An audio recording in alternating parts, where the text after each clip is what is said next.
Noonish. That's right. It's Thursday, August 16th, and this is the regular board meeting of the Missoula Redevelopment Agency. And as always, begin by introducing ourselves, so anyone listening to the tape will know who's talking. Carl England, board member. Ruth Reinking, board member. Tasha Jones, board member, excuse me. Chris Bean, MRI staff. Annette Marchessault, MRA staff. Todd Gass, MRA staff.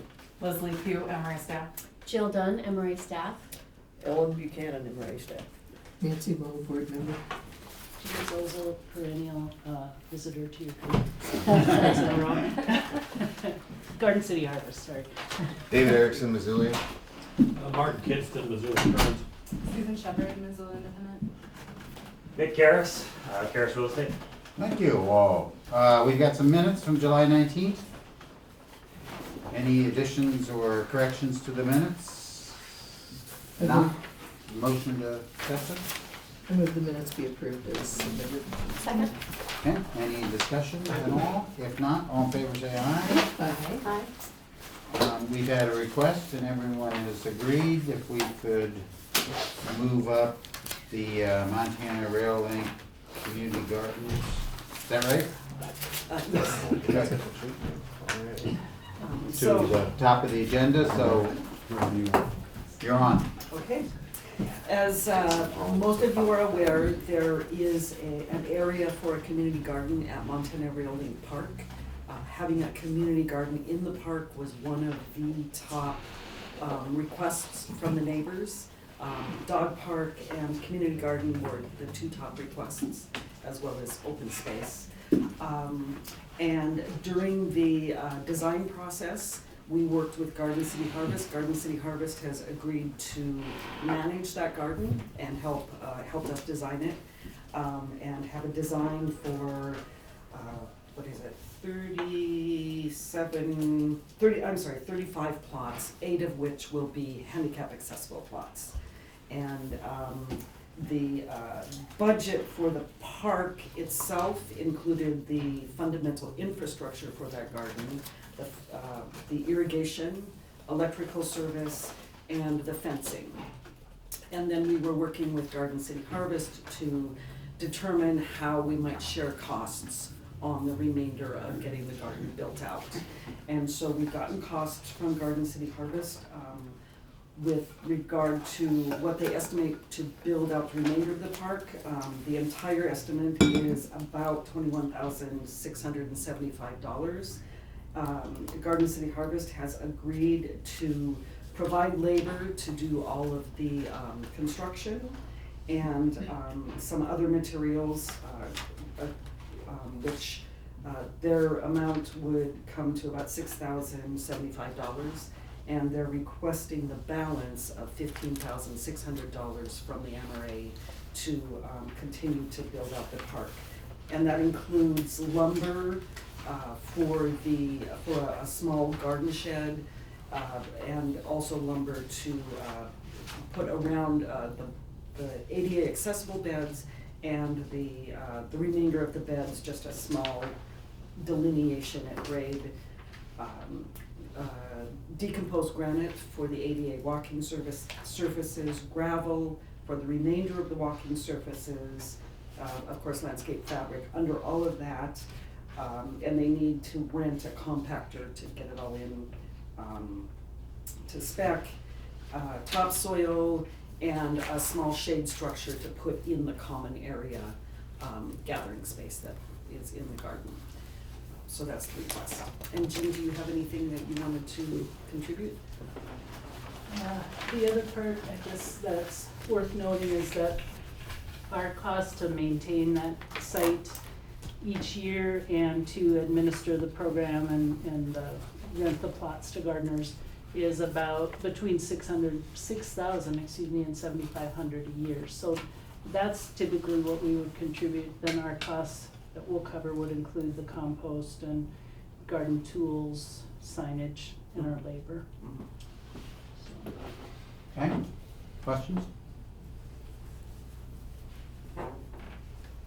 Motion?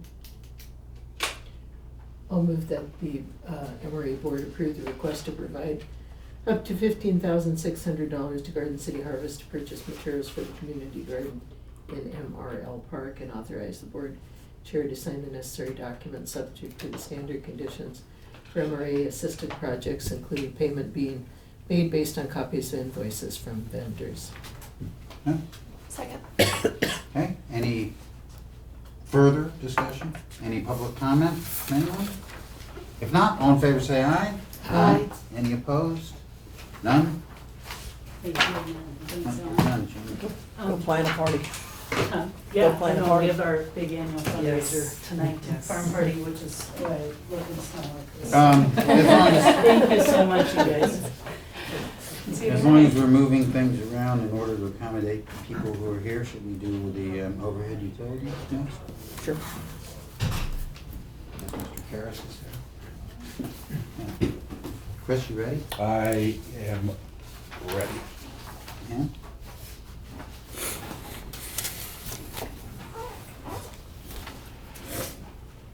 There are parts of a century-old power grid still active in Missoula, primarily east of Higgins and south of Broadway.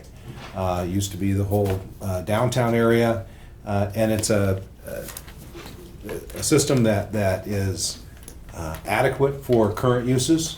Any kind of new uses or expansion of buildings, such as the Merck, who had to get new power, such as the SIPPES project you approved last month, putting in an elevator or larger HVAC systems and that sort of thing, are going to need a better power system, more modern power system.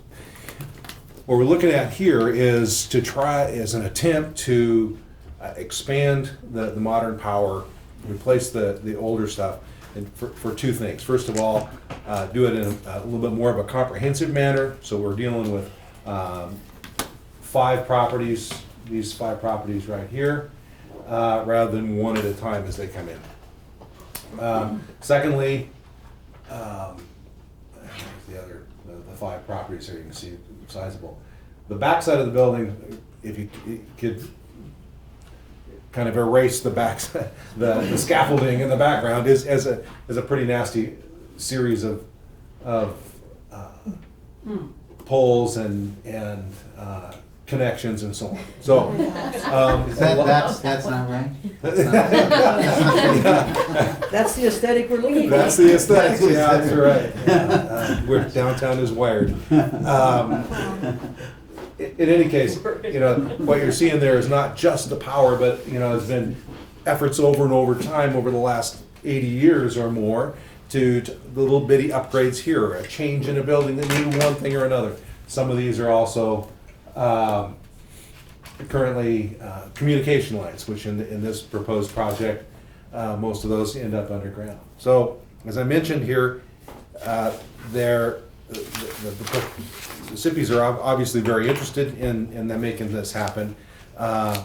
Nick Karas, who's the owner of the Radio Central building on Main Street, is looking at ways that he can start upgrading that building and sees this as an opportunity. So he's, because of his experience in construction and so on, willingness and ability to talk to Northwestern Energy and so on, he's ended up as the person that's going to lead this charge. Maybe he missed the meeting of the landowners, I don't know, and they voted him to do it. But he's doing a great job in rounding up the power company and the owners.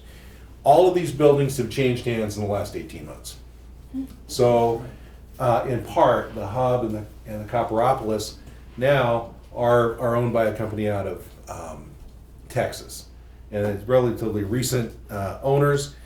They're kind of looking at this like, we don't really understand what's going on, so they're going to need a little bit extra time to figure out that this is a pretty good deal, and hopefully they'll do that. So this is the current situation down there. This is that primary pole that I was pointing out earlier. This is the building that will be removed and changed in the near future. And you can see this. I am not a PowerPoint, or an expert in working with these things. So I tried to just sort of, you can kind of see, just erase what would happen in the event that, this is all of them actually. So we want to look up, darn, I didn't get that in there. No, this is what would happen if the hub and Copperopolis stayed on for a period of time. This would be the difference between that Oh, I see. and this. And then when they come on board, then the rest of it ends up. Okay, one more time. All right. All right, so this is the existing conditions Okay, with all the wires going here and there. If the property owner of the owner of the two properties on the corner decides they do not want to play at this time, then that primary pole is end up having to stay, as well as their wires. And there's one wire that goes across the parking lot that will have to stay too. So that would be the interim worst case in this case, and where we're at now. When it's not going to be an if they ever develop that property, redevelop that property in any way to upgrade to current accessibility standards or anything else, they're going to have to take the rest of those out, and that's when the other pole comes down. So that's the eventual. We hope it's the near term. Hope they will come up with the funds to go ahead and jump on this project now. It's going to cost them probably about $20,000 to do the conversions of their property. So, they're trying to figure out that that's a good thing to do right now, given their current rent structures and so on. So that's they're coming about it. As I mentioned to Nick the other day, he was a little frustrated with them, and I said, well, you're looking at an out of town property owner that's been at this for 6 months, rather than a fourth generation downtown property owner that understands, that you look to the future and that pretty soon you build your own future. how Well, many they have, generations does it take? well, I think- part of it is that they have current leases in place that are solid, and you've got other properties like the diner and Radio Central that are redeveloping, and they have higher power needs. Right now, the hub and Copperopolis are pretty stable. You got office use basically and ground floor retail in the hub. So they don't have any additional power needs. So I'm sure it's just, they're crunching numbers in Texas. Yeah. So the Did you? I was just wondering what the duplication in efforts would be if they decide not to. And are they gonna come back and then at some point in the future want us to pay for the duplication of efforts? Well, I think that, Chris probably knows better than me, but I think it's inevitable that they're gonna want to upgrade. He even said in his email that he wants to install an elevator, which would require an upgrade. So I don't know, it's pretty confusing to me, but at least they'll be buried, the line will be buried, so I don't think it'll be as onerous and, if I were the MRA, I probably wouldn't offer to pay for it twice. But I think he'll upgrade, and I think we'll all upgrade and try to make it more of a usable alley and attractive alley, so. So so I do understand that the line is gonna be buried and you're granting easements for that, thank you. But what I don't understand is, will the buildings that are not participating now, are they going to connect to the buried line? Or are they gonna have to dig up the parking lot again in order to essentially move what's in the air down to the ground? I don't know, to be honest with you. I assume that the line will be buried. I think, so the $20,000 expenditure by them is the hookup from the ground to there, and so they're gonna have to pay for that in the future, and that's what all the property owners are paying for now that are on board, so. So they'll be able to hook up to the line that we're considering here to put in, okay? Okay. they And want so that, Okay. And it'll be a service connection, which we don't pay for, just like your, So they Period. can't Water service. seek fees okay. till then they'll use this. So there's as a service connection. as their service. So connection. I realize this is the wrong term, but so essentially where someplace in there's gonna be a box or a junction Right. box that everybody hooks up to? That the transformer will be right here. Transformer. And then a new line will be, the way I understood my conversation with Northwestern Energy, they were gonna try to bury that line fairly close to the backside of those buildings. So that it was relatively easily accessible to those. I don't, I suppose they could go out here in the parking lot, but I don't know that they need to very far. Is that kind of what you were thinking? Yeah, Mhm. yeah, that's what.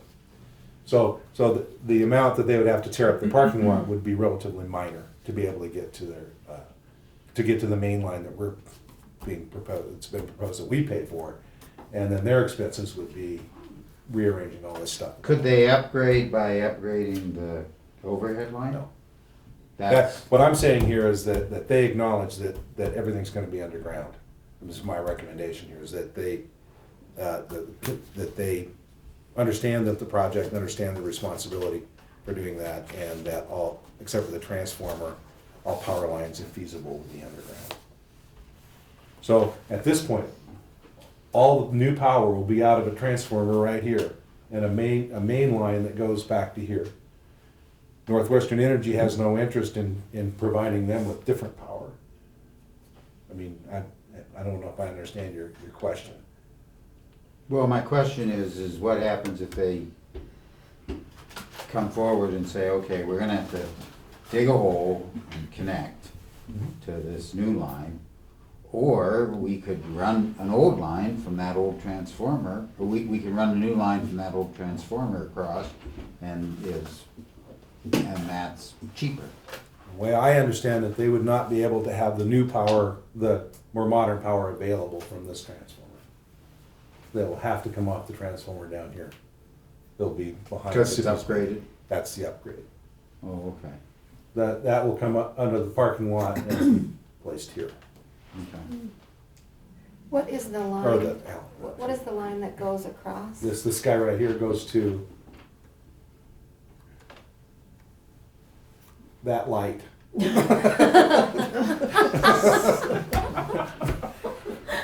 It's pretty much a mess. It's a lonely light. Yeah, so this, just to go through the stepwise a little bit. You wanted to have you wanna put another light in? Hardly seems worth the time, but okay. This power pole here is on the Nick's gonna run an backside. extension cord to that light. This pole here belongs to, feeds the, I mean, it provides power to the Firestone building, which apparently from conversations that Nick has had with Northwestern Energy, have a different available source, so it's when that upgrades, that pole should be able to be removed. So that parking area will still be lighted, or has the possibility, okay. With the lonely light. There's another one on the other side.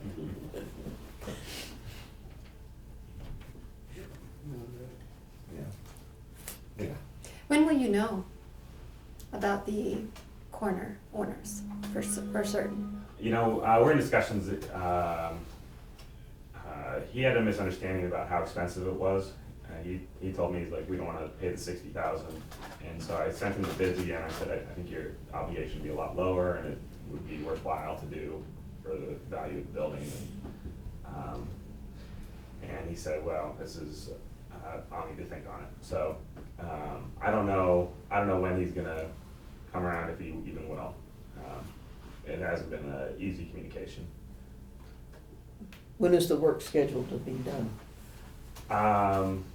I don't know. I don't think we have a date set yet. I know the SIPpies are, kind of in a waiting game until they can move forward as far as what the power solution is going to be.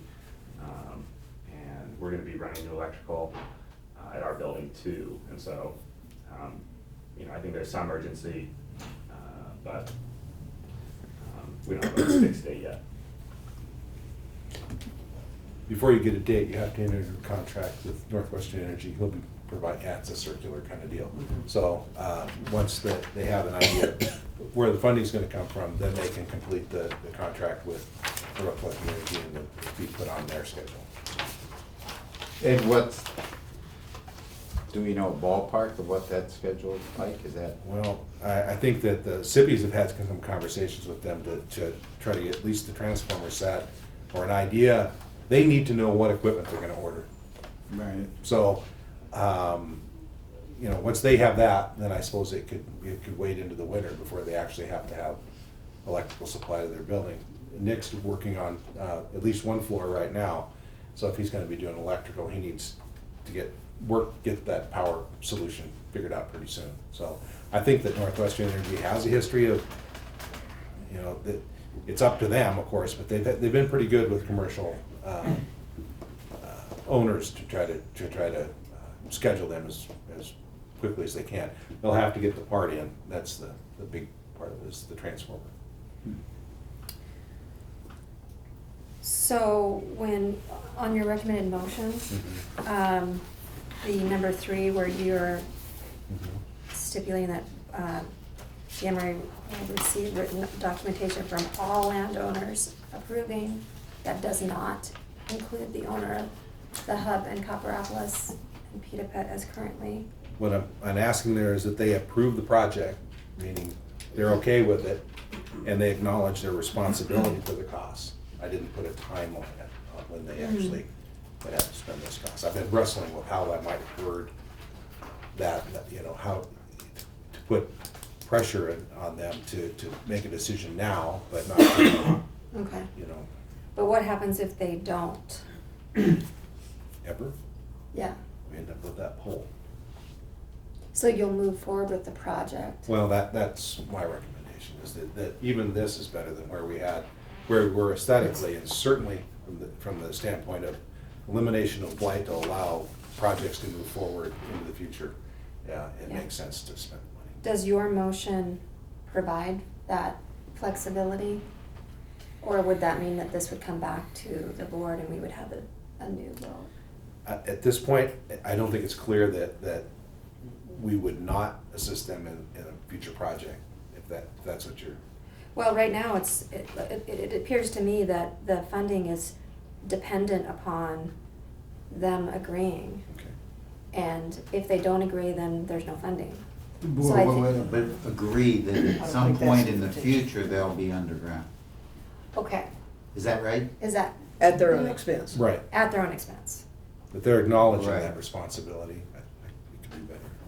I'm not Okay. sure what form So- that acknowledgement would take. Well, in looking at the paragraph 3 then, what I'm understanding on this project is that MRA is providing everything for this project to upgrade, except each building owner's individual responsibility for costs associated with service lines, change in power outlets into their buildings, and changes in their buildings' interior wiring. So we're only going up to the point that the building owners do each of that. They do that for each of their buildings. Correct. But which is we've always done, right? Right. Yeah. It's like putting in Yeah, a we're water doing the line and you can individual, hook into it or not as you see fit if Yeah. you're adjacent to it. I guess I would But that's your recommend responsibility. changing 3 to be an affirmative stipulation on our part rather than a requirement of some action on Okay. Texas folks That's a good idea. upon which we have no control, Makes sense. so. Right.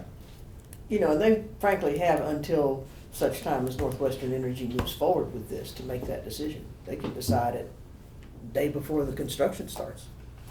They've just gotta hire somebody to put the service line in. And my guess is that they will decide to do it since we're tearing up the parking lot and putting all this in, but especially if they ultimately intend to put an elevator in the hub.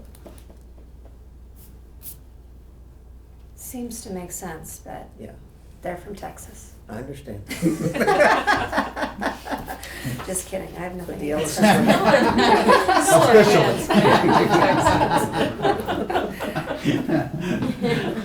I'm with you. I'm gonna say anything. So that would say something to the effect of that the MRA Shall not be responsible shall for- not be responsible for costs associated with service lines, changing the power inlet into the buildings, and any changes in the building's interior. Right.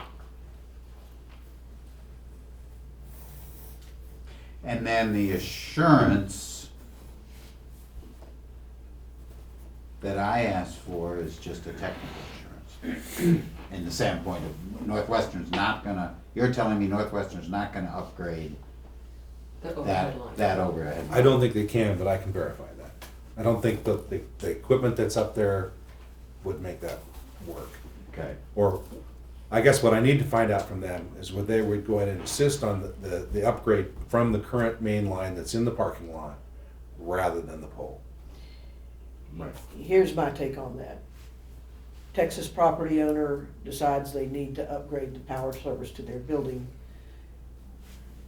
Northwestern Energy is not going to upgrade that transformer hanging on that pole. That will be at the cost of the private property owner who's necessitating the upgrade to the power.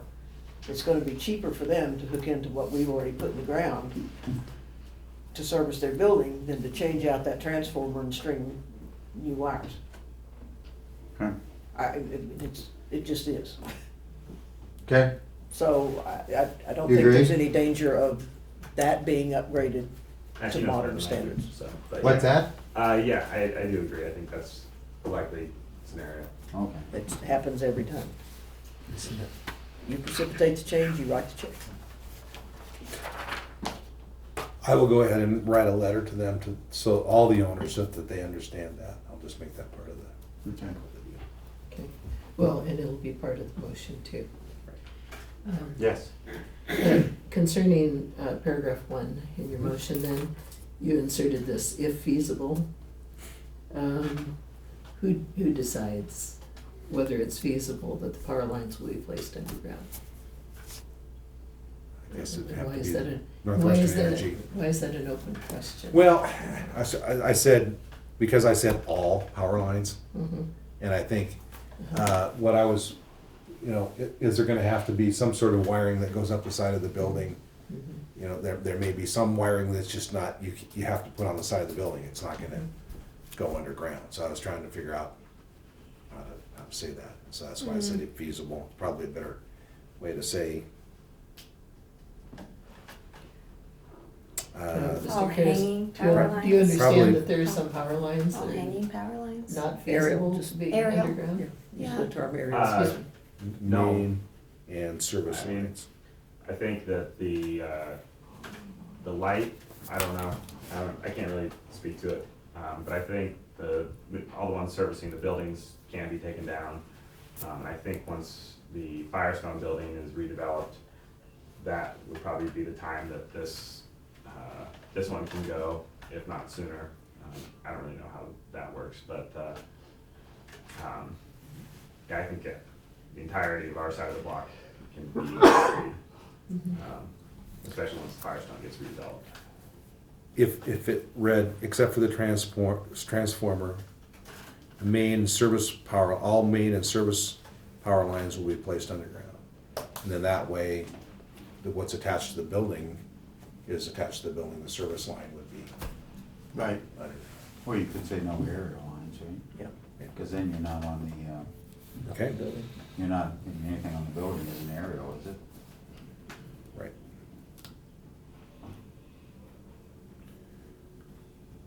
I don't know. Trying to figure out a positive way to say I that. know. Why don't I just say, except for the transformer, there will be no aerial power lines. There we go. And the Or transformer service isn't- service to the transformer. There is none. Is there aerial service? There's gotta come from somewhere, right? It's coming from the other side of the alley. I understand now, it's gonna probably come underground. Okay. Well, then maybe you just say that, there'll be no new aerial power lines, power or telecommunication lines. Wait, say that again? There will be no, I don't No know if we- aerial? Yeah, but I don't know if we get to make that I don't know if we determination get or to either, I'm not sure where this is Northwestern Energy makes that. Yeah, well, that's the direction I was trying to head, is that there isn't a backup to string something from the power pole. It doesn't, Well- number one doesn't have to be in there at all. It seems to me that in this case, the real benefit of this, the primary benefit of this is to allow these buildings to be redeveloped in a modern way. Secondary benefit is the aesthetic benefit of getting these lines out of the air. So if you end up with an aerial line down there, it won't be the only one in downtown. So do we need the paragraph number 1? I don't think so. Okay. It's just confusing.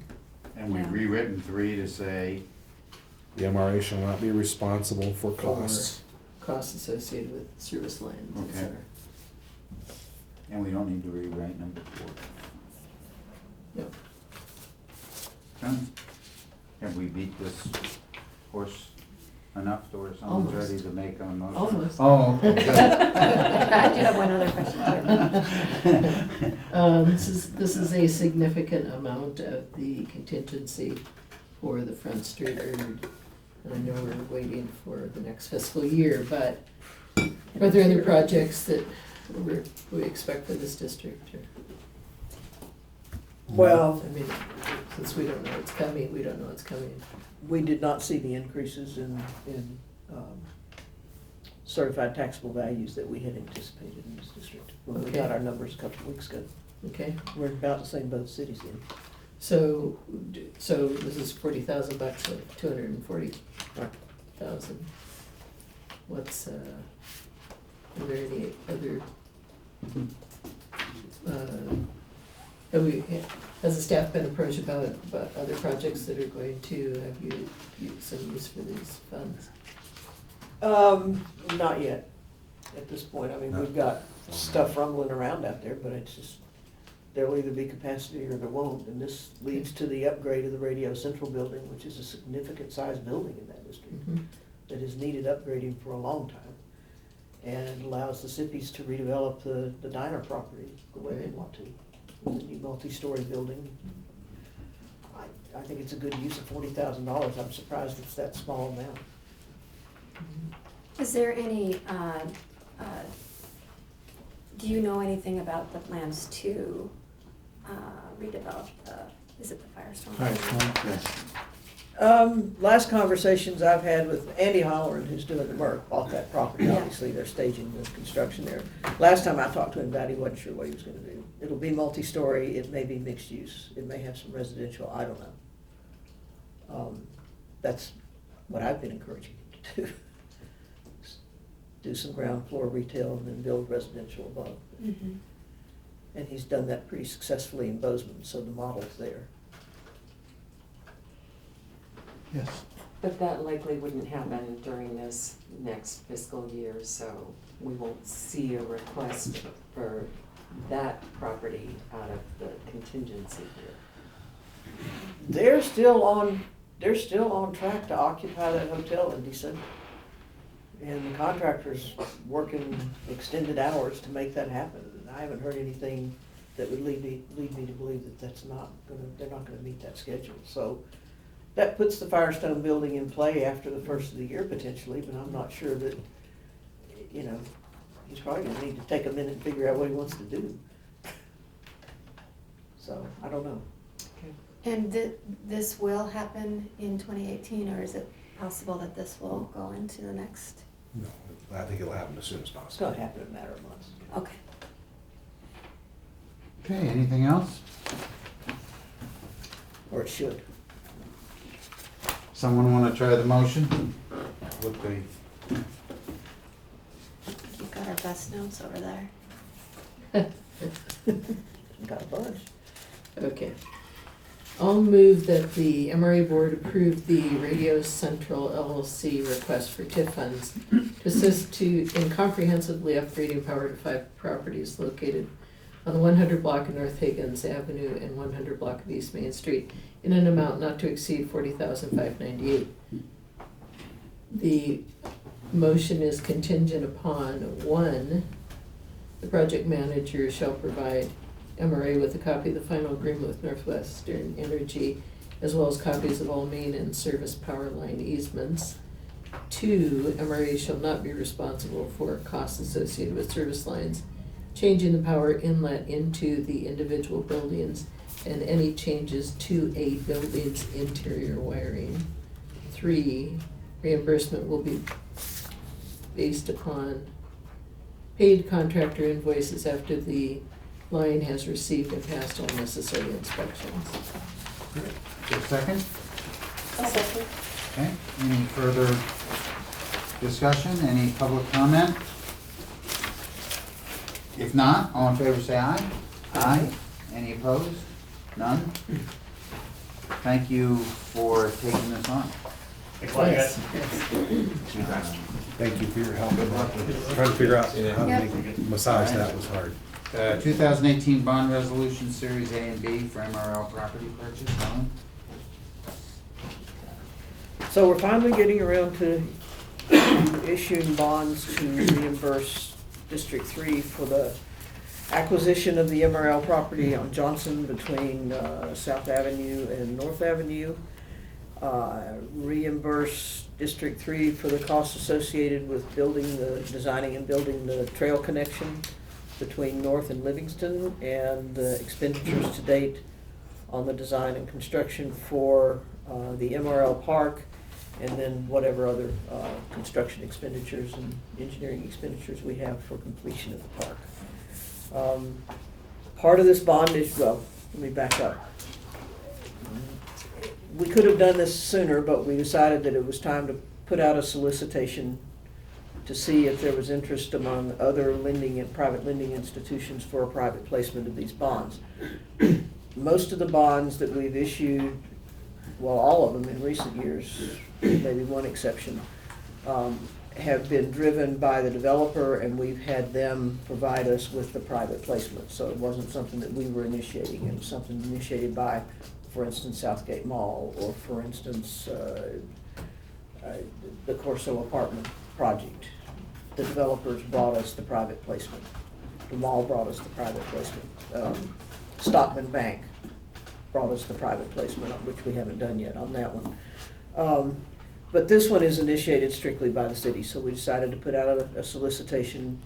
We sent it out to First Interstate, First Security, and Stockman, because those were the three financial institutions that had indicated an interest in buying tax increment debt of a magnitude that this bond represents. We've had some other ones who would do something if it was around $1 million, but didn't want to get much beyond that. We only had one positive response. We had responses from all three. Stockman was not interested because it couldn't be bank qualified, and First Interstate really seems to have an issue, and they have had historically with locking in an interest rate for a 25-year period or a 20-year period. Excuse me, what does bank qualified mean? Oh, I don't know how to explain it. Gives the banks It's a a tax break. tax break to the banks. And Okay. you can only issue so much debt as a municipality. There's a cap on what can be issued and have it be bank qualified. And the Mountain Water financing mechanisms have put us out of being able to issue any bank qualified debt for a long time, because I think it's $10 million in total debt for that year. So First Security was the only, well, I know there's a But that's $10 a million. tax issue. It's a not- tax, it's not totally a tax It's issue. not a financial. No, it's not a No, security it's just- issue. Security yeah. issue. No, they get, the bank will get some sort of tax benefit out of bank qualified Right. debt, as opposed to, that's not as Right, good and as the the cap now. on that is. The cap on that. is how much a city can issue. Right. Okay. So First Security was the only positive response that we got, and their terms are very favorable. One of the biggest advantages to going this route is that the bonds are callable at any time, at our discretion. So, and that doesn't happen if you do a public sale of bonds. So the interest rates are competitive, it's callable whenever we want it to be callable. The fees associated with doing it this way are much more minimal than with a public sale. We've got a 0.5% loan origination fee and attorney's fees, which won't exceed $1,500. And why are some taxable and some not? Because the northern portion of the land that we bought is revenue producing. Oh, Because we right, got okay. tenants on there. And Right. number two, we don't know how that's gonna develop. Right. Okay. And it may be public-private partnerships. Right, So to okay. be conservative and be on the safe side, we just said, okay, this portion of the land purchase is gonna be taxable. Obviously, construction of the trail, construction of the park, and the purchase of the land that is housing the park and the trail is tax exempt, because that's all public Right, use. right. So that's why you get the split and the difference in the interest rates. So we got a Series A and a Series B bond. We did the same thing, you might recall, on the First Interstate Bank project. Part of that was taxable because it was for demolition, et cetera, and part of it was tax exempt because it was for sidewalks and upgrading utilities to a size that would allow a 6-story building to be there. Okay. So pretty common practice. Anyway, we finally have got the bond issue, the resolutions are done. We've got recommendations from financial advisors, Springstead and Minneapolis, that this is, they recommend that we accept First Interstate's terms, and we would First like to, Security. on First Security's terms, and we would like to go ahead and forward this to City Council ASAP. Okay, questions? Other questions? Yes. The Springstead letter refers to a fourth funding. Oh, that's a typo. I think they meant to remove that. And because originally we were going to include the fairgrounds bond in that, but Right. when they issued that letter in August 8th or whatever it was, I saw that too, Nancy, I just saw that. Okay, well, since it comes up, what's the timing on the fairgrounds and how's that gonna affect what we're doing? It'll just be a separate project altogether. Okay. And Separate could be done bonds. out of cash, or it could be a Okay. debt instrument, but they're not gonna do anything before Okay. next year sometime, and we didn't wanna pay interest on $1 million+ sitting waiting for that project to be ready to happen. I agree with that. Yeah. Okay. Anything else?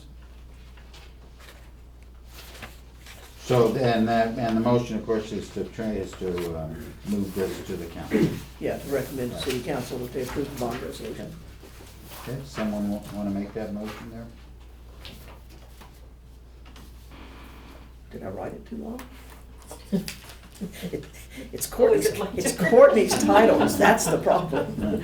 All right, then, I move that the MRA board forward the resolution entitled, Resolution Authorizing the Issuance and Sale of $3,921,186 principal amount of tax increment urban renewal revenue bonds, Urban Renewal District 3, consisting of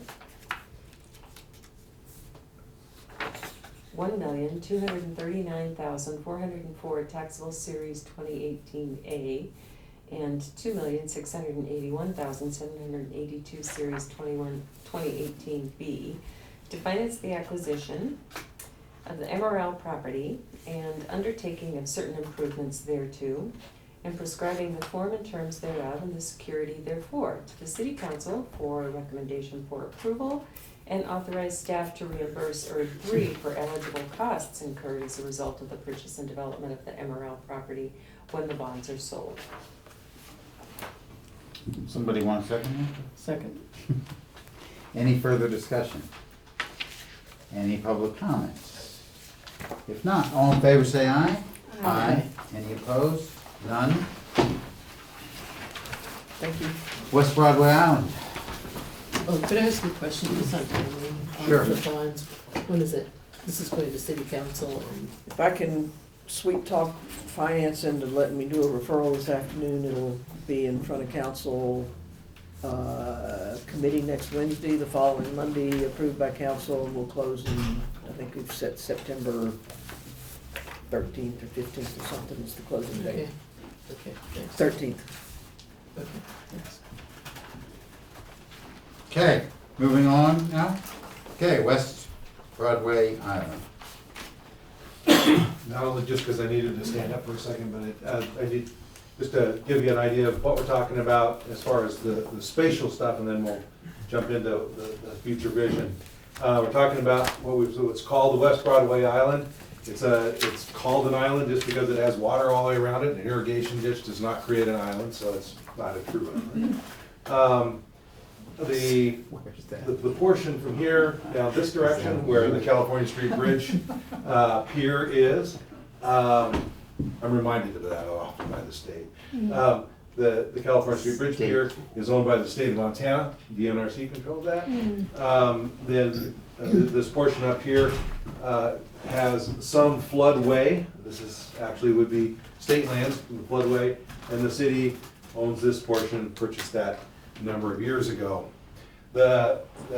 Doing something with this land in terms of increasing public access to it and addressing weed conditions and so on in that area was in the original Urban Renewal District 2 Urban Renewal Plan, which has been out there, long time, several decades. So it's something we've been trying to get at. For such a small area, it's very complicated. I'm trying to figure out not only what to do, but how to do it. In 2013, the board authorized entering into an initial design agreement with Morrison Merrily. And over the last 5 years, they've been working on several different scenarios, working on how, not only what the land could be in terms of its floodplain, floodway, and just outside the floodplain aspects, trying to figure out security and a lot of other issues that have kind of changed over time. So trying to get them nailed down has been a little bit difficult, but we're to that point now. The overall, well, before we get going, that service agreement was just under $116,000.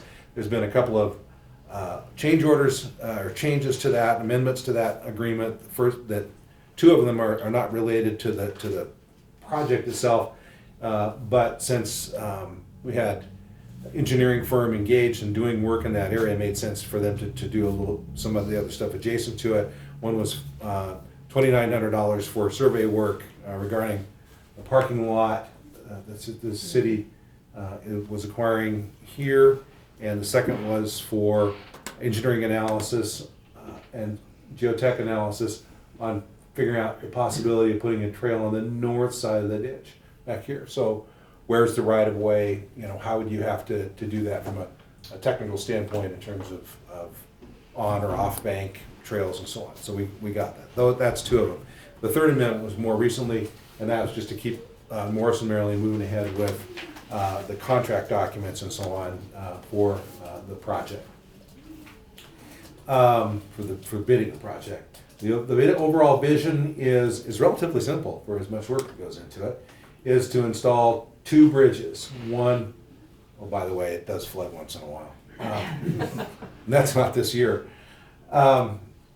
Is to look at the west end of the area where there's an existing bridge, it showed on that other map, creating better access to this in terms of pedestrian, and then creating a parking lot in this area, a small parking lot for public use. Making the entry to this, the west entry to the park, a little bit more inviting than a closed sign or one that is broken down weekly. This bridge, the structure of this bridge was installed to put heavy equipment on to build the California Street Bridge. So structurally, it's in pretty good shape. Does need a little bit of work on the sides here. Flooding has taken its toll on the banks and on the side of it. Obviously, the top. Each one of these pieces of board that are nailed down here, been placed in there by the Parks Department, and they are covering up large holes. So we need to obviously resurface it and put railings on it and make it a decent place. Second bridge would end up at that parking lot area that I talked about a minute ago and cross over onto the island where the trail will be coming along the top of that bank. Now, and one thing about the top of this southern bank of the island is that it's out of the floodway and it rarely floods. It's up in the 100-year floodplain rather than the 10 and 25 where we've been seeing them now. Obviously, the trail material has to be something that can be as appropriate for a floodplain, and one that can be easily repaired if it's damaged by ditch maintenance equipment, or in the future when max wave is built, if there's any heavy equipment that comes in or out. So that's the other consideration there. The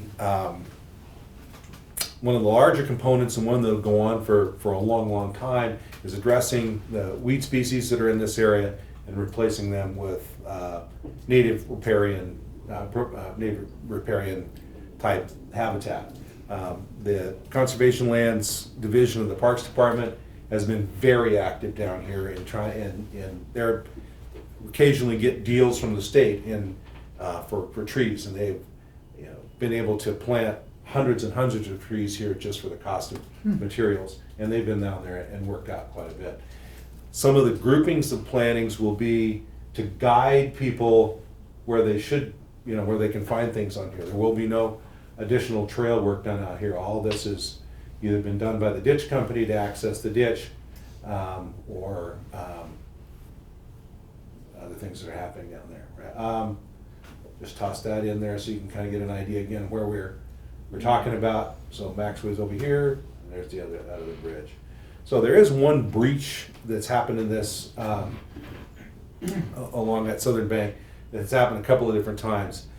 This is an older version of the ditch company's attempt to plug that breach in there, just with whatever material they have on hand. Might be demolition material or so on. And that's the way it's been for quite a while. In response to some encouraging by the Missoula County, they did a nicer job last year in fixing that. Unfortunately, it was not engineered. It wasn't done to proper standards, and suffered quite a bit in this year's high water. So that will have to be worked on. One of the current issues down here has been, this is several years old. It's a lot worse than now. There are a lot of people living down there, and of those people who are living down there, there is now a relatively small population, but very active one, that has become very aggressive. So there have been many more police cars ended up down here. A lot more time for the police department to deal with it, and the folks at Conservation Lands, in trying to clean this once a week, are ended up with hazardous materials, medical waste that they should not have to deal with, and they figured out how to handle it because they're having to do it in other places. But it's one of those things that owners and the nearby neighborhoods are beginning not to use the area, just because it's a scary place to be. And so Conservation Lands has been able to take out the non-native species, which is quite a bit of this area in here, or quite a bit of the plant material that's in here, and remove that, which has removed an awful lot of the living quarters, or the places that you could build underground forts, and some of the things that have happened down there. They do not have the equipment nor the crew power to do that same thing on this area, which is where our trail is going to go. Thought was, well, it'll happen when we get a contractor on. This summer, that the activities down there have come to enough of a fevered pitch that Ellen approved a figure of just under $5,000 to have a private company come in and do that same kind of clearing here. So it's a pre-construction clearing. It's the same clearing that would have happened, at least above ground, would have happened with the contractor, and that'll be taken out of that bid. The contractor will still have to come in and take out roots and so on.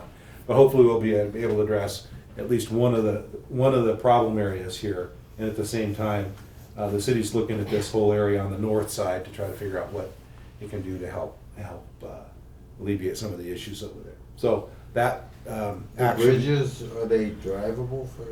The existing bridge that's down here, that wooden one, Right. is drivable, and they take heavy equipment over it at this point.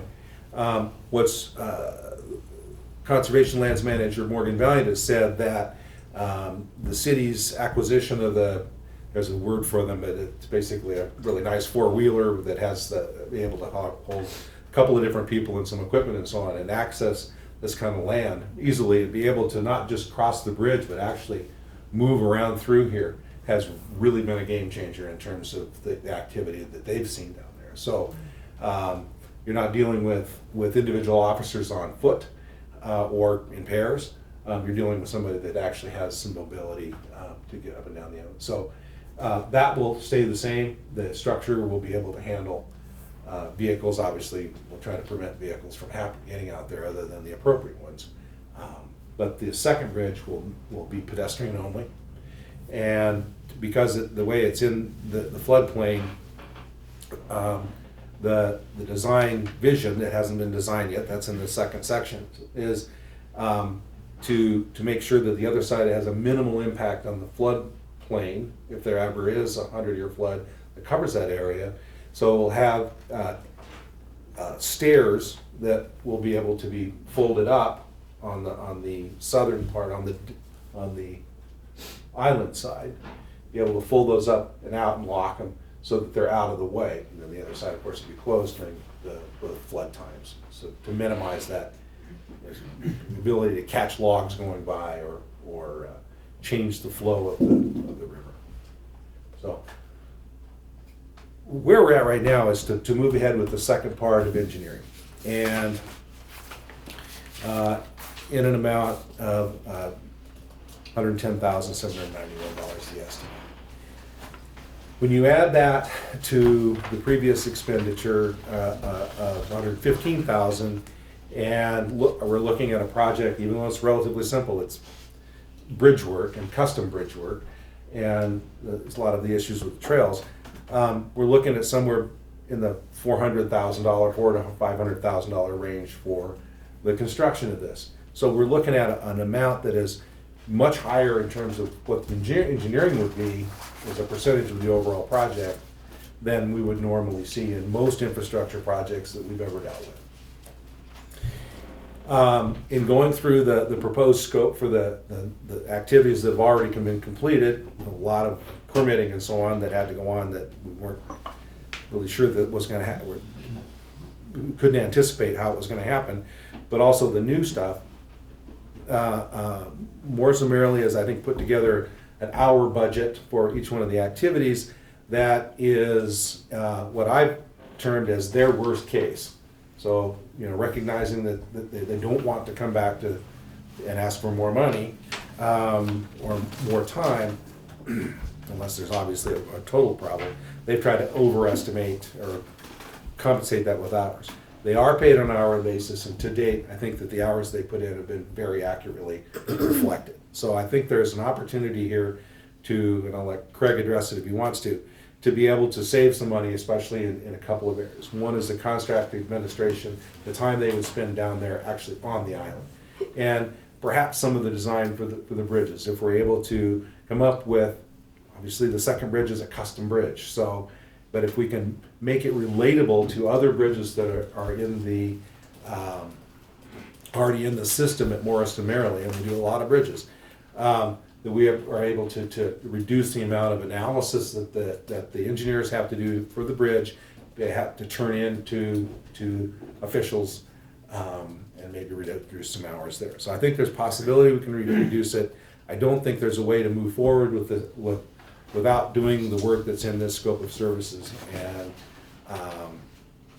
my recommendation is to approve that amount, not to exceed that amount. Do you have anything to add?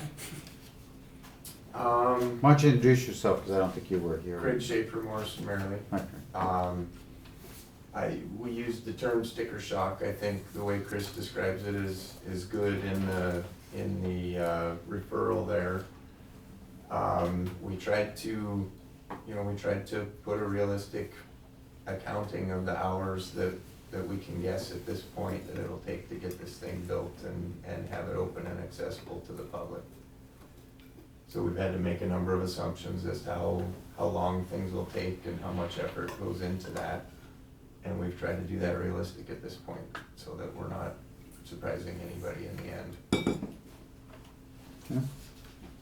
Questions? Yes, Nancy. Oh, really? Jen? Oh. So, what exactly did we get for the initial $115,000? 16. Pretty much everything I was explaining now. We started out with pretty much weed species clogged area. We've ended up with the decisions on where and what to do with the bridge, and what the engineering would take to, and most of the engineering is done for the trail, the existing bridge, and so on. We just need to finish that up in terms of what final materials and so on. And the permitting was a big part of it. A couple of things that have happened during that 5-year time span in terms of permitting and some of the engineering that's had to be changed around a couple of different times. Accessibility standards in terms of this area out here, which we had to abandon. And I think that the permitting got caught up a little bit for a while with the Maxway project for a couple of reasons. Not just perceptually, which it was because it's in the same area, but also there had to be an analysis of were there things in this permit for Maxway that could be either done concurrently or that would actually augment one of the other permits. So sometimes there's compensating activities that you can put into the permits and make one or the other one stronger. So that kind of delayed things, and there was some analysis and reanalysis on how that happened. So Do you know the status of Max Wave and whether they're gonna go forward? We're steadfastly chipping away at the permitting process, and it is moving forward. I think there's some political decisions that have to be made relative to Maxway. There's been a fundamental change at DNRC in terms of their interpretation relative to projects in the river. No longer can a nonprofit be the applicant or the owner for the permits, so it's the city, it's gotta be a municipality, so it's either the city or the county, or the state. That's strictly a Montana policy that DNRC has implemented probably in the last year or two, so it was a game changer. Cause this was proceeding much like Brennan's Way with the nonprofit as the applicant, and then they said, well, you need to have a municipality as a co-applicant, so we were co-applicant, now we're it. Okay. And that's a political decision that the city council's gonna have to make if and when permitting is completed. But until we get the permits, or until the nonprofit gets the permits, we don't have a project.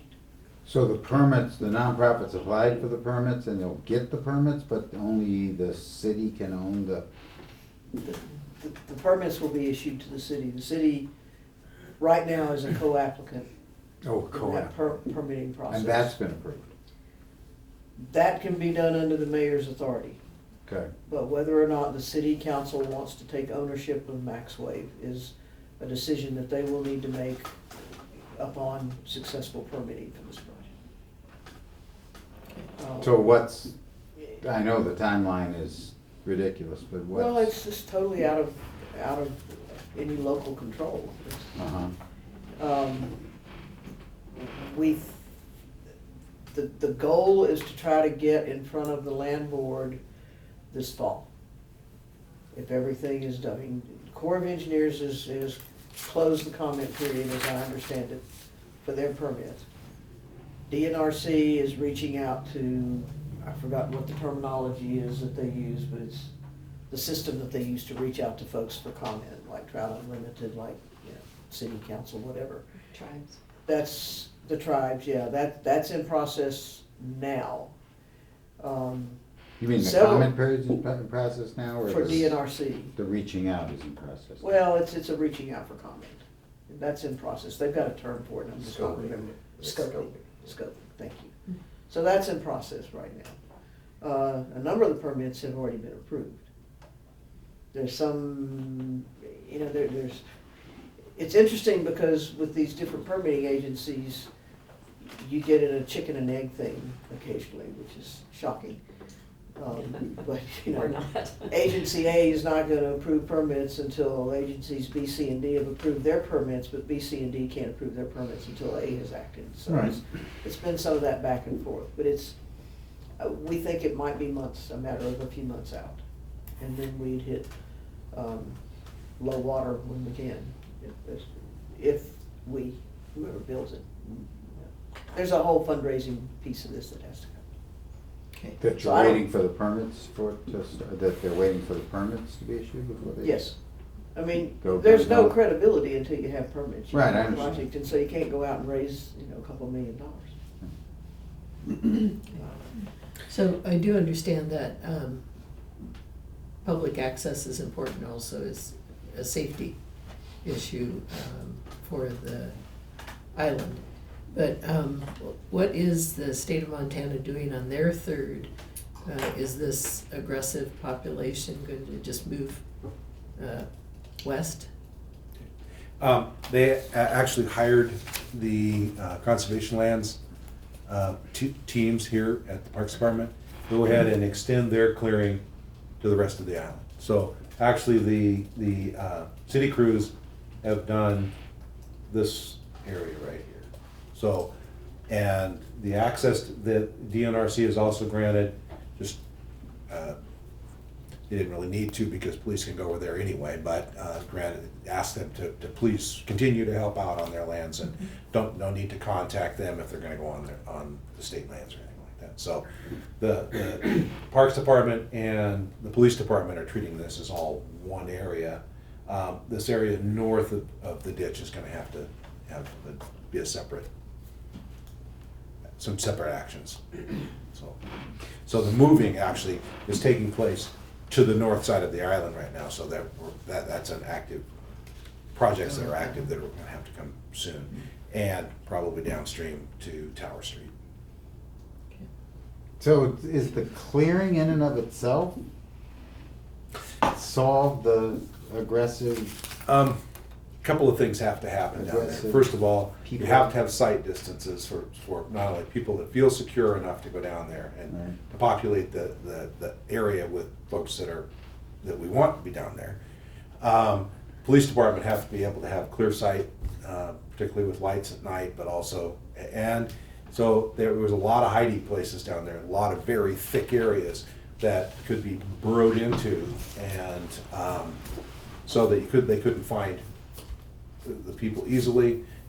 They'd be able to, come out from wherever they're at. So as in terms of reducing the amount of area that are easily turned into forts, camps, whatever, that's part of the clearing. Part of the other clearing is for a feeling of security and true security for folks that are down there. In order for this to change back for more public use, like it has been in the past or greater, will something that we're Parks Department and some other folks were all in agreement, the police, that we're gonna have to change the whole culture of what activities are happening down there. It's changed one way now. It's kind of a scary place. You're not gonna let your kids go fishing down there, hang out on the only sand beach in downtown Missoula. So how to change that back. And most of the time, what has been found, not only here, but other places, increasing the activity down there, so it's kind of chicken and egg. How do you get people to go down there and feel safe? Well, provide 2 exits off that island if there's a problem. Provide a greater police presence, and that's already happening. Reduce the amount of places that dark and hide, and places that people can hide and camp. And that's the direction we're gonna try to go. And it's just gonna take a little while to get it to a point where people feel comfortable down there more than they do right now. Yes. You mentioned lighting. Will the trail be lit? Will the bridges be lit? Now, in terms of lighting, I meant that there's you can see through, there's not tangles of vegetation, you can see distances and see things before you're on top. No, we can't put lights down because of its location in the floodplain. There's a possibility, and one of the things that's been discussed on the north side is the possibility that there could be lights directed from there, but that brings with it a lot of other environmental issues that we'll just have to work with that. California Street Bridge could have some lights on it. It was originally designed with lights, those were taken out. Yeah, that's true. Okay, anything else? But the police are committed to their role in this. What they see will happen is if we're able to get a lot of this project done, that their time down there will actually be less. They'll be able to actually assign certain kinds of patrols down there rather than repeat, hopefully in the future, just keep responding to calls quite often. They're down there, they're spending a lot of hours down there right now. Yes. So other than the proposed trail there, you said that nobody's gonna be building new trails, so there probably won't be any public restrooms or anything like that down there, no benches for picnics or fire pits or anything like that. If you want to increase public use, how do you? There could be some of those encourage that? amenities as long as they were taken out Seasonally. Seasonally. And that's why the stairs come up. And so Right. that would be something, you have to be cautious here because the city really wants it to be more of the natural riparian conservation land rather than a park. So, but it's so close to neighborhoods and so on, there's gonna have to be some push and pull within the Parks Department on how to handle that. I think trash receptacles, and those kind of things, you know, you can do the mutt-mitt thing on the bridges, but, you know, getting in some other places is, they'll have to be taken out. And the north side's gonna be a separate project, or? Well, it's just now being looked at because it's, you know, again, like this part, it's just starting to come, the issues are starting to come to a head of people living along this bank back here. Imagination has cleared their area out behind their property, the part they own it. There's actually, you see Beaver Street's on this Google map. There is a right-of-way back here in part of this area. And then apparently this area over here at Lions Park and just to the south, that next to the river is becoming. There's a road right away along the Yeah, Beaver Street, yeah. Beaver Street? Beaver Street, yeah. that's kind of an ace in the hole for the possibility of pushing a trail through there. Original subdivision didn't take into it like they did and back in, you know, in the late 1800s. They just laid down the grid and didn't pay attention to Whether rivers it was and within lakes the and river. that sort of stuff. So later on, those rules came out of what you can own and what you can't own. But that particular street is actually part of it's out there. It's there. So, Is that the full length of Beaver Street? no, Beaver Street actually goes on out there into the Oh. river down further to the, and then And the beavers use it. then intersects right up here to Cedar Street, which we now call Broadway. Huh. It's a crazy area. I mean, having lived in the Wilma the first year or so that I was here, I can tell you the transformation that the activity that Brennan's Wave made on Karis Park was significant, Right. just huge.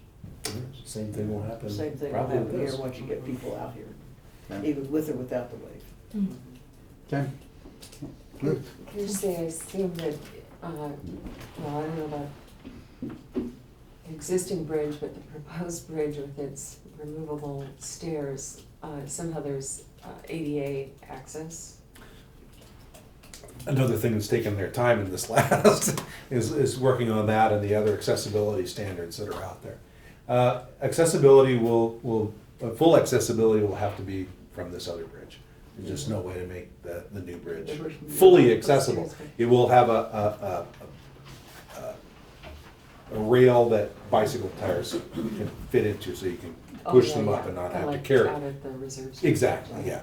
So it will have those kind of things, so that for some folks. The trail will be, in terms of elevation gains and so on, will be fully accessible. We're gonna have to work on the surface material to make sure that that's the best we can get. We can't use asphalt or concrete, so we're gonna have to get to a point where that's a good surface for wheelchairs. We have, obviously have a high population of folks in wheelchairs at Eagle Watch. You know, that's what that building is for. So they will be a primary user down here, so they have to feel safe. So they have to be able to turn around. They have to you know, that they know that where they can go and where they can turn around, where they can be along here. And if you haven't been down there, when it's safer, take a trip down there. You completely leave the urban area when you step in there. You're down a little bit of elevation from Broadway. You can't hear Broadway, and there's lots of wildlife. So it's a pretty cool area. And as far as ADA accessibility is concerned, if the Max Wave goes forward as a project as it's designed right now, there will be 2 trails that are ADA accessible down to the water with platforms. So that literally somebody could go down to the water's edge in a wheelchair, get in their kayak and be in the river. From which the south side of the river. Right, which we don't have anywhere along the park that I'm aware of. Which would actually make these are those sand beaches I was talking about, Right. the only sand beaches. So Okay. that would make that accessible to them from that side. Anything else? If not, is there a motion?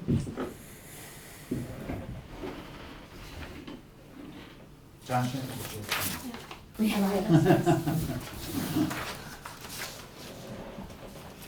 I guess I just make a comment before I make the motion that, the river is a critical component of the culture of Missoula. And this is a very worthy project in my mind.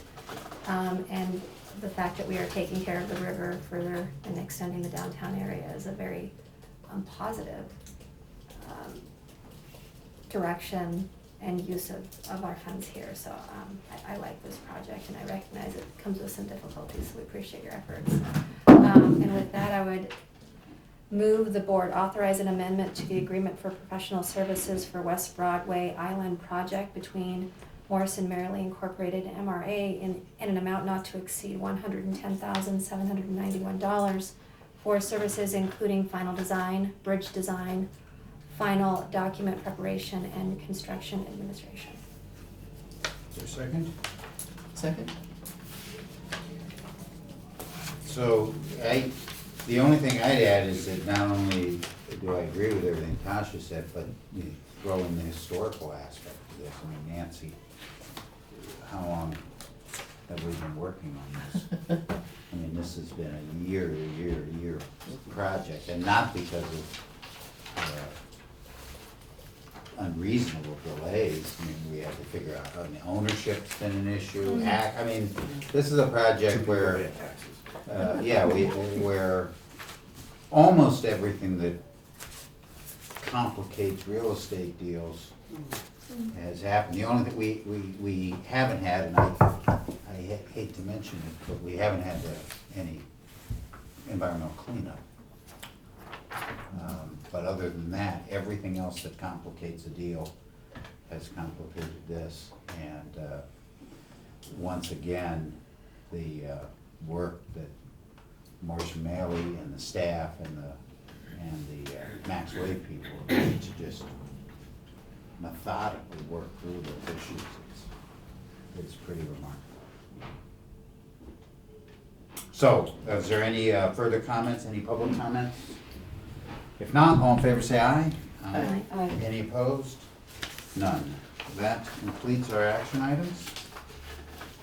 Non-action items, staff report? I just have a question. Okay. For non-action.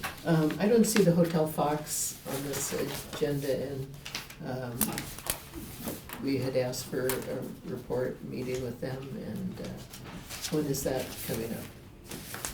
At this point, they were scheduled for September. They were scheduled for this meeting, and the folks that you would normally see coming in here are so consumed with a couple of other projects, both here and in Billings, that they just couldn't put anything together. So they will be here in September. I have a non-action item, if that's good. That we, again, same thing's true of the economic study that we paid for. Are we gonna hear from that? Yeah, I talked with the mayor about that the other day, and we'll get Jeff Fee in here to make a presentation. I the apologize, I next have meeting. court, so I'm All gonna right, have to run. and then the other thing along those same lines, if I could ask the staff, if they would please, in any time in the future that we fund one of those studies, the standard motion contains something that says soon after it's complete, that the Presentation. author come and present the results to us, and that way we get good follow-up on that. Yeah, I think within a month. Okay. I think a month is adequate time once the report is complete, but Right. I'd be scheduled in. Yeah, I'm not sure I would include the term the author, because oftentimes they're from out of town. Or the sponsor, I Something, don't yeah, know the right the word, requesting but, agency. right, Yeah, whoever right, and requested then the we report. just, if you guys can remember. We will do that. Make that part of our It's easy. standard motion so that we get that, So we'll try to get someone from MEP here for the next meeting. okay.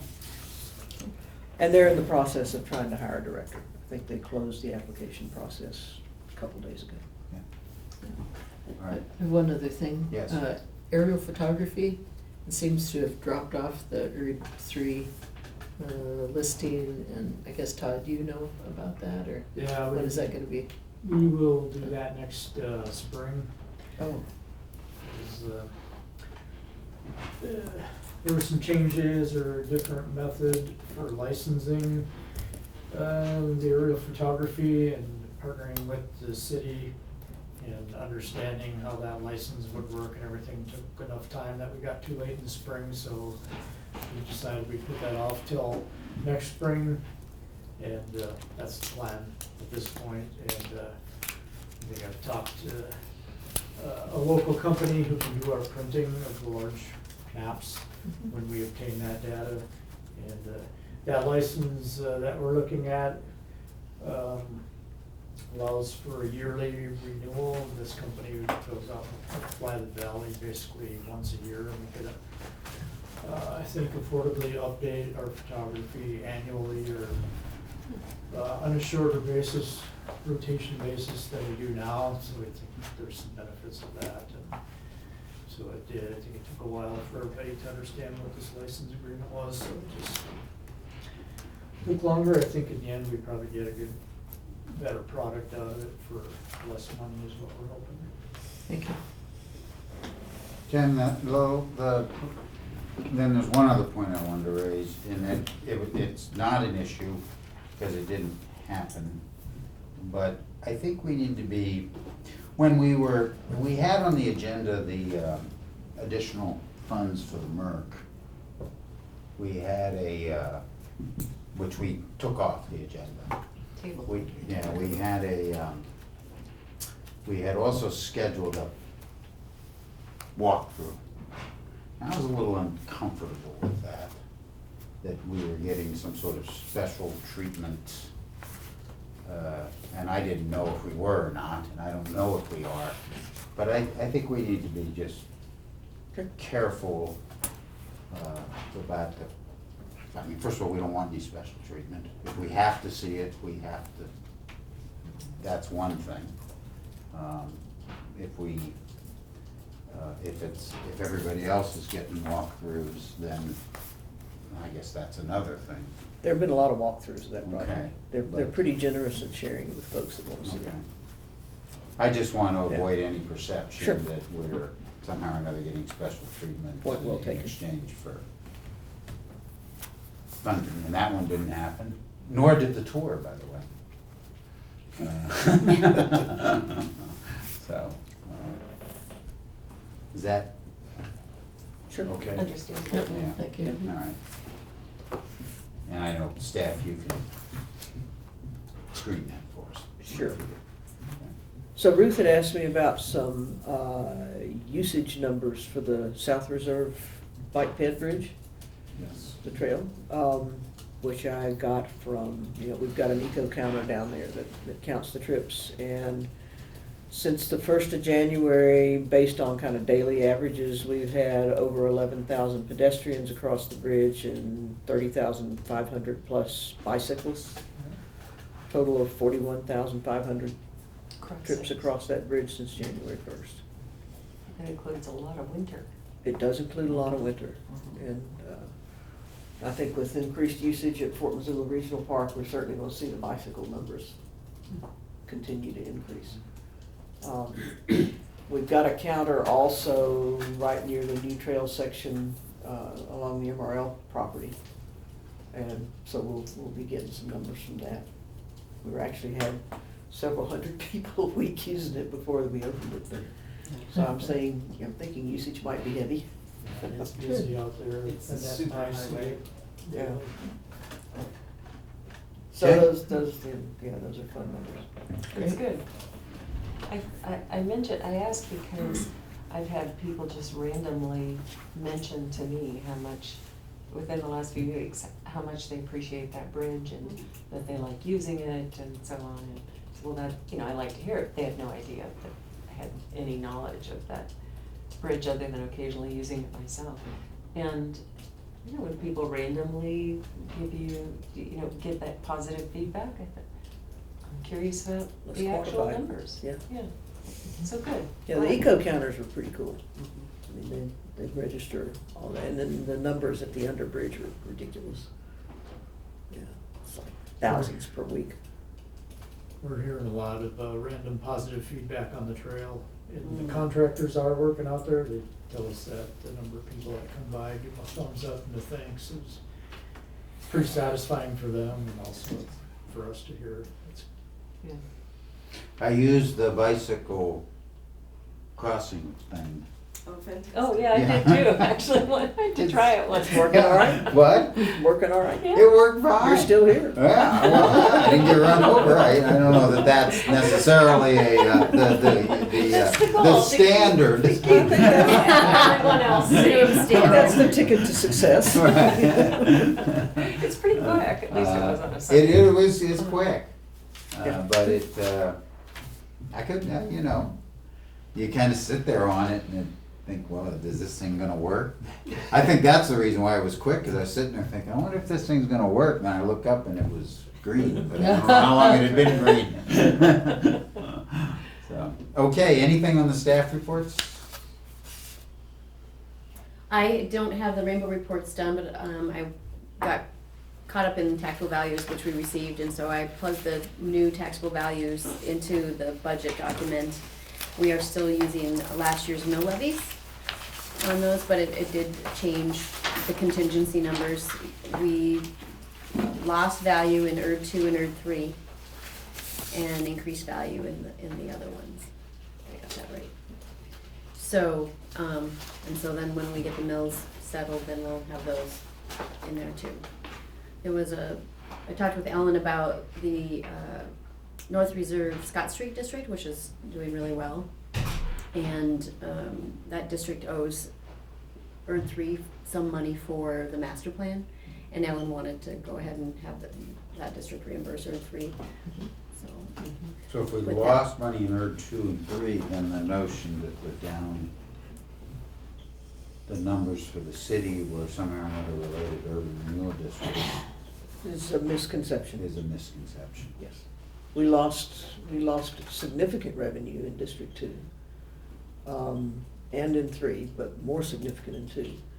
And the increase in Front Street did not come close to being what we assumed it would be, because the MERC was in the air January 1, student housing was in the air January 1, townhouses were out of the ground January 1.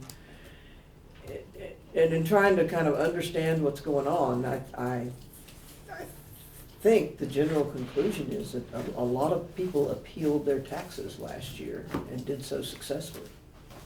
And so those adjustments countered whatever increases we should have seen, certainly in Front Street. I have no idea what happened in District 2. You mean they appealed it and the appeals, the dollars from the appeals themselves, or the appeals resulted in? Reduced taxes this year. For everybody or for Well, just I don't them? know, we don't know. The city's gonna get all the data on all the parcels in the city, and we can start to analyze what's going on and hopefully can do a better job of projecting what we think our revenues are gonna be. But 2 and 3 were shocking. I mean, Chris did a calculation, which is not totally accurate or scientific, but what he did, he took a blend of residential valuation and commercial, which are different, and came up with kind of a blend of those and applied it to the reduction in taxable value. And in District 2, it equated to almost $9 million in market value lost in that district. And in 3, it was a little over $4 million in market value lost. And I mean, we're at a loss to know where that came from. Some of it is Mountain Water, but there's an in lieu of payments. There are in lieu of payments that will be made by Missoula Water to compensate that and phase those taxes out over a period of years. So later on this year, District 2 will get a check, District 3 will get a check, all the taxing jurisdictions will get checks. But that wasn't nearly enough to explain what happened in District 2. And with all the development going on in the Sawmill District, how do you lose $8 million in market value or $9 million in market value? So we're trying to dig through that and unravel it, which is a nice segue to, you're all aware that one of the ways that the budget is being proposed to be balanced for the city's general fund budget is a one-time remittance of TIF funds to the tune of about $750,000, so. To the Into city, the which city. then aggregates into 1.7 plus million total, when you put all the taxing jurisdictions in. I'm not sure, we're in the process of analyzing where to take that from, how to distribute that. Obviously, none of it would come from Front Street, because and none of it probably would come from Riverfront Triangle. The good news is that districts 2 and 3 are still very healthy, in spite of the lower taxable values. And We with just- reimbursement. And the reimbursements help, because, a lot of the Mountain Water property tax was in too, because that's where their headquarters is, for Missoula Water. So I guess one question is, I had hoped that the board could take some action on affirming that we're fine being a partner and trying to solve this problem, and here's how we'd like to do it, and sending a recommendation to the city council, but that decision, that methodology was not created until it was too late to get it on this agenda. Budget is set for final approval on August 27th, so that would mean trying to have a meeting sometime next week if you want to do that. Well, I think, There's a number. I think you Next, said I- 1.6. No, Oh. I'm not doing that right now. Oh, no, I No, think you said. just leave it alone. It's 2.7. I think, first of all, it's easy for me, so next week's gonna be tough for me, Okay. but, we can do it over the phone possibly, too. I could participate over the phone possibly. Okay. But I think it's important that we take an affirmative I can- step to be a part of this thing. I hope this is an anomaly this year and we work our way through, but at this point, I think, the city has some issues. I know, I don't know, I've heard very reliable sources that the county's got some issues. Mhm. I can't imagine the school districts, Not having issues. not having I mean, issues. And I think it's the responsible thing for us to do if we can identify a way to do it, and Ellen indicates that we probably can. Well, I And, think we can. If it becomes a recurring thing, then Right, then we it have a changes. problem. Right, then it changes matters. Yeah, particularly at this scale. Right, It wouldn't take long to bankrupt the district. right. Then you guys can have a clerk who just makes sure that debt service gets paid. Well, it'd make our meetings a lot It shorter. would be much shorter meetings, no controversy whatsoever. But I think it is, I think it's an important symbol. Do you agree? I do agree. I am concerned though about potentially reoccurring asks. And just the idea that the funds are not already committed does not mean that they're not needed. That there are projects out there that would require a lot of money, and in ERD 3, I'm thinking, for example, of participating in what used to be called a Tiger Grant and is now called Build, which would take a lot of money to redo Brooks Street corridor, and which could help it's critical for redevelopment, I think, of that area, and potentially for housing. And also, I'm thinking of the need for more housing in Missoula that's affordable or attainable, and how we can help with that. Now, those aren't committed to, our funds aren't committed to any of those projects, but I like knowing that they're available for potential projects. So I'm concerned about this, but I also understand we are part of the city, and Hopefully, help. hopefully this helps people appreciate the tool. I mean, if we weren't, if there were no urban renewal districts in the city of Missoula, this source of funding would not be available. Well, doesn't so- that speak to the idea that we should be doing something so that we're part of the thing as Yeah. opposed to having the taxing jurisdictions or the council just? I mean, I don't know the process, first of all. Well, this has happened so quickly and was so unexpected that it's difficult to have a process. Okay. Mhm. Well, I think we need to be clear on what the process is, and I think we need to be at the table for the process. And more so, I think, to address your concerns than what might be the short-term issue. You agree, Nancy? Yeah, I agree with everything that you guys said. And I wonder if this is a problem unique to Missoula. It's all over the board. It's all, So, All of the cities are talking right now through the league, the cities and towns, and it's all over the board. I mean, Whitefish got the same kind of hit we got. Great Bozeman. Falls did great. Bozeman but, got hit too. Bozeman got hit. Great Falls had a windfall, but it had to do with some energy company, probably oil. I think it was one of the refineries made a huge investment in their facilities up there. So they were fine. There's no consistency. And if it really was people, I mean, part of it is appeals of the property taxes. I don't know if that happened on the same order of magnitude in every city or not. But Dale and I have talked about this, and we're totally at a loss as to how to explain districts 2 and 3. Particularly 2. yeah. I also am concerned what the League of Cities and Towns thinks something like this might have as an effect on tax increment legislation. Yeah, that's a concern.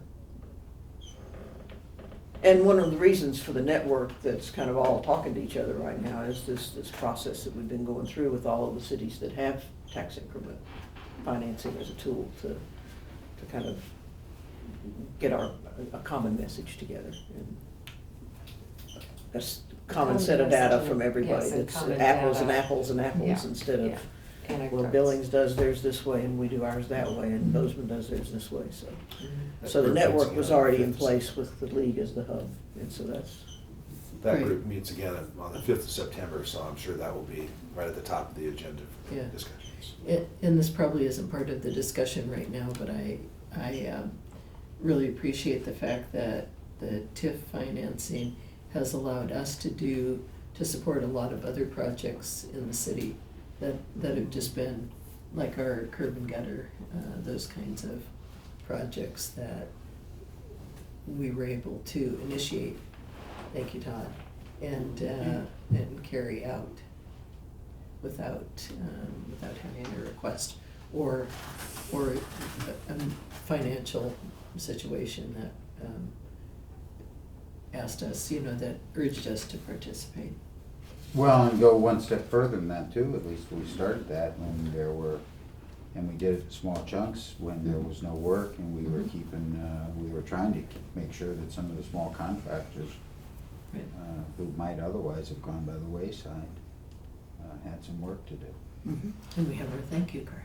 And we have a thank you card. That's right. Well, there's that, it's, an obvious example of how we are meeting the mission. of Right. Eliminating blight and generating economic development. So we are fantastic.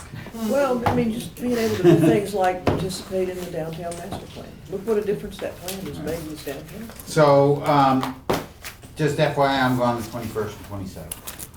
So that's Tuesday and Wednesday, I think, right? Of Yes. next week. Yeah. Yes. Yeah. And thank you for the staff activity reports. Can you do a phone thing on Tuesday and Wednesday? I probably can, there'll be some times when I couldn't. So here's what I'm thinking, is that the city council, budget committee of the whole is meeting again next Wednesday to continue discussions about budget. If we could have some sort of a quick meeting before that, then that could be a part of, it could be reported to them that the MRA board has acted and here's what the conclusion of that, On Tuesday, it Before wouldn't the be until 22nd. later in the afternoon, later in the day. as long as it's Yeah, before whatever time BCAS scheduled for on Wednesday. right.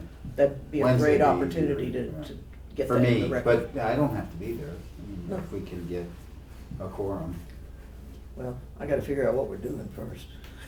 Well, that would be, Bit of a scramble. We'd like your Helpful. that would recommendation. be, yeah, that would be helpful. Okay. All right, with that, anything else? Not, we're adjourned, thank you. Thank you. Thank you. Thank you. Carl, if you have a couple seconds.